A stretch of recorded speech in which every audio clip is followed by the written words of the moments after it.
আজ আমি একটি গুরুত্বপূর্ণ বিষয় আলোচনা করব, আর সেটা হলো অফিস সহায়ক পদের জন্য অনেক অনার্স মাস্টার্স করা স্টুডেন্ট আবেদন করতেছেন। 15 থেকে 20 লাখ টাকা কিসের উপর দিচ্ছেন? আপনাকে জানার দরকার আছে। বেতন কত হতে পারে এটা আপনাকে জানতে হবে না? অবশ্যই জানতে হবে। তাই আজকের ভিডিওটি খুবই গুরুত্বপূর্ণ হতে যাচ্ছে। সম্পূর্ণ ভিডিওটি দেখতে থাকুন।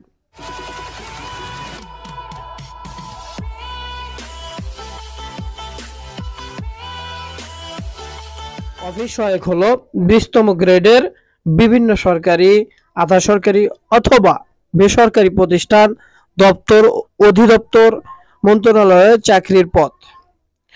সর্বশেষ বেতন স্কেল অনুযায়ী অফিস সহায়ক পদের জন্য বেতন ধার্য করা হয়েছে 8,250 থেকে 20,010 টাকা পর্যন্ত। বর্তমান প্রেক্ষাপটে অফিস সহায়ক অন্যান্য পদের মতো একটি জনপ্রিয় পদ।